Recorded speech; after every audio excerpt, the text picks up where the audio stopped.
जय श्री कृष्णा। राधे राधे। आज 3 मार्च मंगलवार फाल्गुन पूर्णिमा का पावन दिन है और इस दिन लग रहा है चंद्र ग्रहण और इस दिन लगने वाला चंद्र ग्रहण भारतीय समय अनुसार दोपहर 3:20 से शुरू होगा। उस समय विदेशों में ग्रहण स्पष्ट रूप से दिखाई देगा, लेकिन उस समय दिन का समय होने के कारण और चंद्रोदय न हुआ होने के कारण ये ग्रहण हमारे देश में दोपहर में दिखाई नहीं देगा।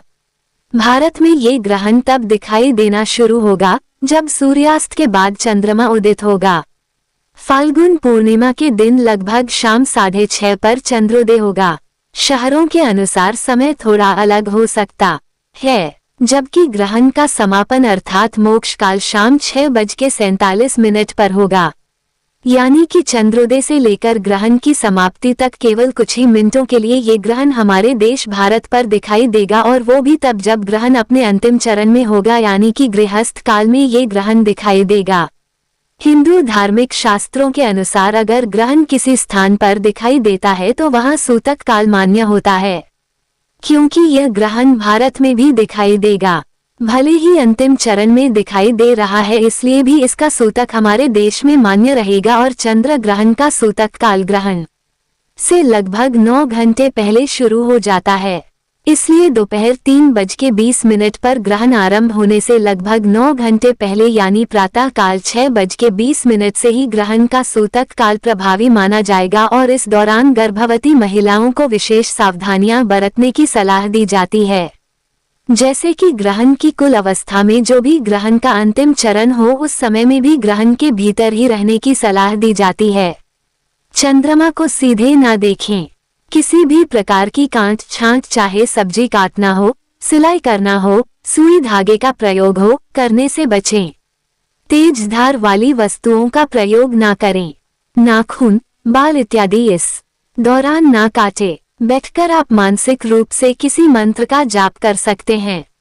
बैठना संभव ना हो तो लेटकर आप धार्मिक कथाओं का श्रवण कर सकते हैं, मंत्र जाप कर सकते हैं, या जो कोई भी धार्मिक भजन मंत्र आपके मन को शांत करता हो उसे आप सुन सकते हैं।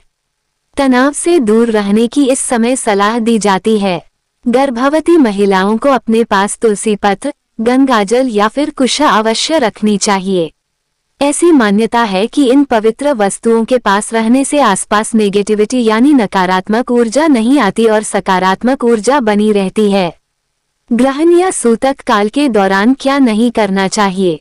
तो इस दौरान भोजन पकाने से बचना चाहिए, भोजन ग्रहण करने से बचना चाहिए। खासतौर पर जिस समय ग्रहण दिखना शुरू हो जाए तब से लेकर ग्रहण के मोक्ष काल तक, और सूतक या ग्रहण के समय सामान्य रूप से पूजा अर्चना नहीं की जाती। मंदिरों की मूर्तियों को स्पर्श नहीं किया जाता है। नए शुभ कार्य जैसे विवाह, गृह प्रवेश या कोई भी आपके जीवन में सुख समृद्धि लाने वाला कार्य हो वो इस दौरान नहीं किया जाता है। लेकिन राहु केतु ग्रह की शांति के लिए आप दान दे सकते हैं। कोई खास उपाय करना चाहते हो तो कर सकते हैं।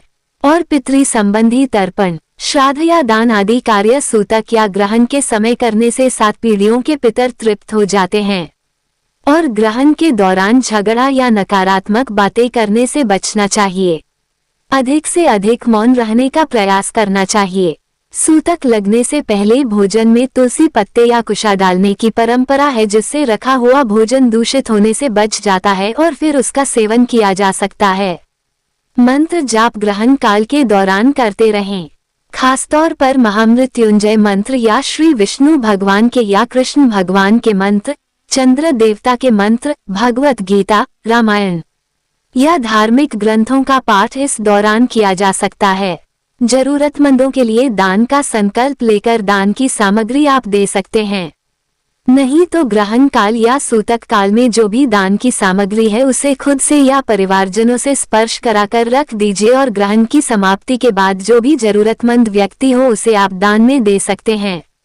ग्रहण या सूतक काल के दौरान बुजुर्ग, बीमार या बच्चों को क्या करना चाहिए?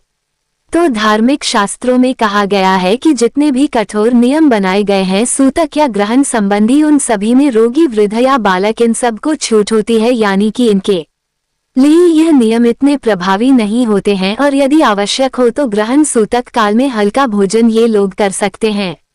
दवाई लेने का अगर आपको बताया गया है तो आप ग्रहण सूतक काल के समय में दवाई भी ले सकते हैं, क्योंकि ऐसे लोगों को अत्यधिक उपवास से यानी कम खाने पीने से बचना चाहिए। मानसिक शांति सभी लोगों के लिए जरूरी है। ग्रहण को लेकर तनाव की स्थिति में न आए। ग्रहण समाप्ति के बाद कुछ काम है जो करने चाहिए, जैसे कि हिंदू धर्म में ग्रहण की समाप्ति के बाद स्नान किया जाता है। घर में गंगाजल का छिड़काव किया जाता है। भगवान की मूर्तियों को स्नान कराकर फिर से पूजा की जाती है। ताज़ा शुद्ध भोजन बनाया जाता है। भोजन सात्विक होना चाहिए। दान करें। दान में अन्न, वस्त्र या दक्षिणा पितरों के लिए प्रार्थना करें, क्योंकि ग्रहण के बाद किया गया दान कई गुना फलदायी माना जाता है।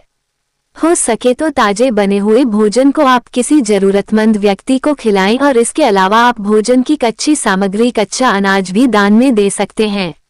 अन्य धर्मों के लोग ग्रहण या ग्रहण की समाप्ति के बाद जो कर सकते हैं, क्योंकि देखिए अन्य धर्मों में ग्रहण को एक खगोलीय घटना ही माना जाता है, तो ऐसे लोग ग्रहण या सूतक को वैज्ञानिक दृष्टिकोण से देखते हैं, तो वे लोग अपनी सामान्य दिनचर्या जारी रख सकते हैं।